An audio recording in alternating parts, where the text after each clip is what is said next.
Assalamualaikum warahmatullahi wabarakatuh. Halo halo, apa kabar Anda semua? Kembali berjumpa dengan saya Hersbono Arif dari Forum News Network. Calon Presiden nomor 1 Anies Baswedan tampaknya kehabisan kata untuk merespon manuver Presiden Jokowi yang terus cawe-cawe, bahkan ini secara terang-terangan menunjukkan sikap tidak netral pada Pilpres 2024. Presiden Jokowi hari ini Rabu 24 Januari 2024 secara belak-belakan menunjukkan sikap dan preferensi politiknya pada Pilpres 2024 nanti. Dia dengan tegas tidak akan netral. Sebagai presiden, Jokowi mengaku punya hak untuk berkampanye dan memihak kepada salah satu pasangan calon. Hal itu kata dia dijamin dalam demokrasi karena sebagai presiden dia adalah pejabat publik sekaligus pejabat politik.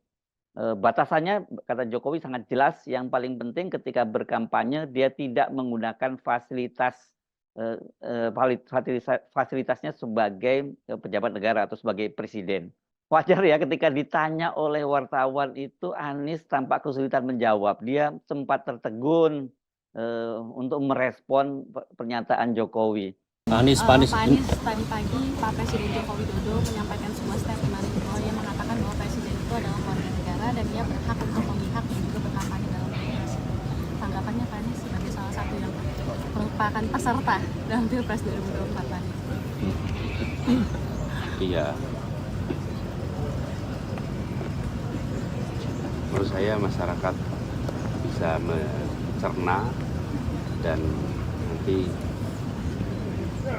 menakar, menimbang pandangan tersebut. Karena sebelumnya yang kami dengar adalah netral, mengayomi semua, memfasilitasi semua. Jadi kami serahkan aja kepada masyarakat Indonesia untuk mencerna dan menilai.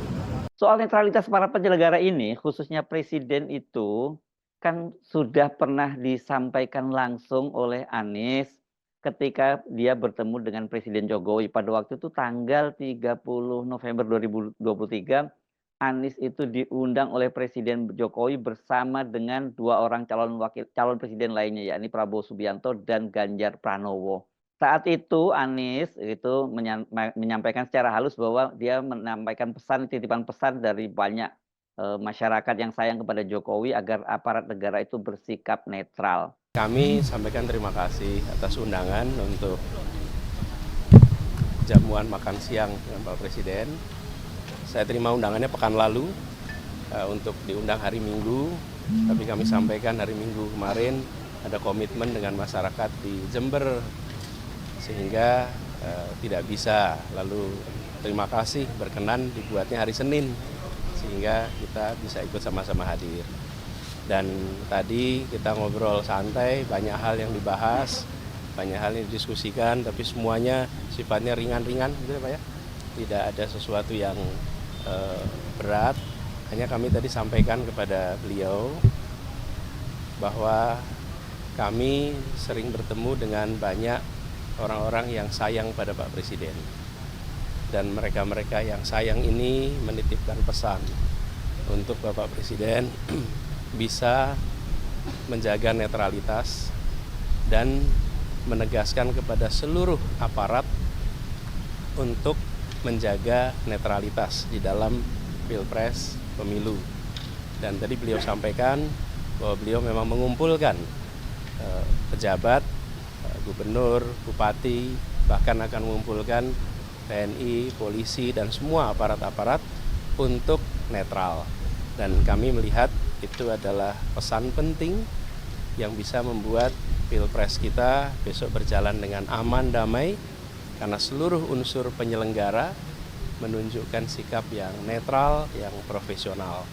Jadi itu salah satu yang kami sampaikan kepada beliau, dan beliau merespon positif, baik, sehingga diskusi kita juga tadi lancar. Ya. Setelah itu 2 hari berselang, Presiden Jokowi itu mengaku sudah menginstruksikan kepada seluruh aparatur negara dan aparatur penegak hukum termasuk TNI untuk netral. Pernyataan itu disampaikan oleh Presiden Jokowi merespon diturunkannya baliho Ganjar di Bali saat Presiden berkunjung ke sana. Ini perlu saya sampaikan bahwa pemerintah daerah, pemerintah provinsi, pemerintah kabupaten, pemerintah kota, pemerintah pusat, semua harus netral. ASN semua harus netral, TNI semua harus netral, Polri semua harus netral. Oleh sebab itu, pemindahan beberapa atribut partai-partai itu mestinya pemerintah, kabupaten dan kota, serta provinsi minta izin kepada pengurus partai di daerah. Berkomunikasi dengan pengurus partai di daerah. Jangan sampai nanti terjadi miskomunikasi dan menjadikan semuanya tidak baik. Nah, kalau sekarang Presiden Jokowi mengaku sebagai presiden berhak kampanye dan dia berhak juga memihak, begitu juga para menteri juga berhak kampanye dan memihak, bagaimana kita bisa berharap para aparatur negara, TNI, dan juga Polri itu netral kalau presidennya sudah menyatakan seperti itu? Perlu dicatat, Jokowi menyampaikan hal itu di Bandara Halim Perdana Kusuma, itu didampingi oleh Menteri Pertahanan Prabowo Subianto. Ini dia adalah salah satu kandidat calon presiden, kemudian Panglima TNI Jenderal TNI Agus Subianto, dan 3 kepala staf angkatan, dari kepala staf angkatan TNI Angkatan Darat, kepala staf TNI Angkatan Laut, dan kepala staf TNI Angkatan Udara. Bukankah ucapan presiden itu bisa diartikan sebagai perintah, sebagai instruksi? Dengan begitu, bila ada aparat penegak hukum, TNI, dan aparatur sipil negara bersikap tidak netral, sulit kita untuk mempersoalkannya karena presidennya sendiri juga tidak netral. Syarat dari presiden bahwa presiden, menteri itu boleh berkampanye dan berpihak selama tidak menggunakan fasilitas negara ini sangat sulit dilaksanakan. Dan ini sudah terlihat di lapangan karena Menteri Negara BUMN Erick Thohir misalnya sudah jelas dia berpihak dan berkampanye untuk paslon nomor 2 Prabowo Gibran, dan ini sudah disentil oleh Anies Baswedan gitu ya. Nah, kalau presiden, sebagai presiden itu ya, Jokowi itu selama 24 jam itu menggunakan semua fasilitas negara. Aturannya memang begitu karena ini kan berkaitan juga dengan soal keamanan sebagai seorang presiden dan seorang kepala negara. Jadi mulai dari kendaraan, pengawalan, dan kemudian dia tinggal di istana dan sebagainya, itu semua itu melekat pada Jokowi selama 24 jam. Bukan hanya pada Jokowi, ini pada istrinya Nyonya Iriana, pada ketiga orang anaknya, ya Gibran, Kaisang, dan Kahiyang juga, dan menantu mereka tentu saja. Ini termasuk bahkan cucu itu, semua itu mendapat pengawalan dari negara. Emang boleh gitu kalau ketika Jokowi ini berkampanye begitu, memutuskan kampanye, kemudian mereka ini para pengawal presiden ini kemudian menarik dirinya gitu, memutuskan karena presiden tidak boleh menggunakan itu, dan atau kemudian Presiden Jokowi ya selama itu dia harus keluar dari istana, pindah ke rumah pribadinya sendiri gitu tanpa pengawalan. Saya kira kan itu nggak mungkin bisa dilakukan. Kalau semua itu dilakukan itu sangat berbahaya, terjadi apa-apa pada Pak Jokowi sebagai seorang presiden, bagaimanapun itu citra dari negara ini yang dipertaruhkan.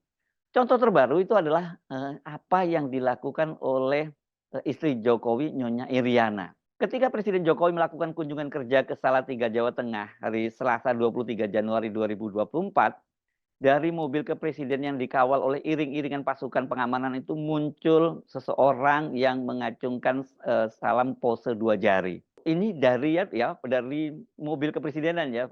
Videonya viral dan saat itu masyarakat yang berada di pinggir jalan itu bukan mengeluhkan Jokowi tapi menyerukan nama Ganjar dan Mahfud. Media ini menyebut, ada yang menyebutnya begini, sosok misterius pose 2 jari dari dalam mobil RI1.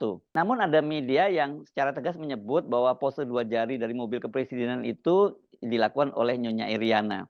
Soal ini sempat ditanyakan langsung kepada Jokowi saat dia berada di Bandara Halim. Waktu itu Jokowi menjawab pendek, ya kan menyenangkan kata dia. Dan ketika ditanya oleh wartawan lebih tegas apa maksudnya menyenangkan, dia menjawab sekenanya. Ya nggak tahu, menyenangkan kalau ketemu masyarakat kan menyenangkan. Apakah ekspresi menyenangkan itu harus berupa pose 2 jari yang identik dengan paslon 02 Prabowo Gibran yang notabene adalah anak pasangan dari Jokowi dan Iriana? Bukankah itu jelas-jelas penyalahgunaan fasilitas negara? Dalam pasal 304 ayat 1 Undang-Undang Pemilu disebutkan, dalam melaksanakan kampanye presiden dan wakil presiden, pejabat negara, pejabat daerah, dilarang menggunakan fasilitas negara. Fasilitas negara yang dimaksud itu berupa sarana mobilitas seperti kendaraan dinas pejabat negara, kendaraan dinas pegawai, serta alat transportasi dinas lainnya. Jadi katakanlah kalau Ibu Iriana itu tadi berada di mobil pengawal juga nggak boleh, ya, karena mobil itu adalah mobil negara. Kemudian gedung kantor, rumah dinas, rumah jabatan, milik pemerintah provinsi, milik pemerintah kabupaten kota, kecuali daerah terpencil yang pelaksananya harus dilakukan dengan memperhatikan prinsip keadilan. Kemudian yang dilarang juga sarana perkantoran, radio daerah, dan sandi, garis miring telekomunikasi milik pemerintah provinsi, kabupaten kota, dan peralatan lainnya dan fasilitas lainnya yang dibiayai oleh APBN atau anggaran pendapatan dan belanja daerah. Nah, sangat jelas ya, presiden saja itu dilarang menggunakan semua fasilitas negara untuk kampanye, apalagi istrinya. Jadi kalau soal-soal yang elementer saja ini berkaitan dengan aturan, atau kalau toh tidak ada aturannya itu berkaitan dengan etika saja, Jokowi dan keluarganya itu nggak paham, kita mau ngomong apa lagi ya? Ini kalau kata anak-anak sekarang ini angel ini tuturane gitu ya. Kita jadi paham bila banyak kalangan yang menyerukan agar Jokowi itu segera dimakzulkan jika ingin hasil pemilu yang berintegritas. Karena kalau kemudian kita mendorong presiden untuk cuti selama pemilu itu dan melepaskan seluruh fasilitas dan juga segala macam dukungan dia sebagai seorang presiden, fasilitas pendukung sebagai presiden, saya kira ini sulit untuk terlaksana. Saya Haris Munarif dari Forum News Network. Sampai jumpa lagi. Wassalamualaikum warahmatullahi wabarakatuh.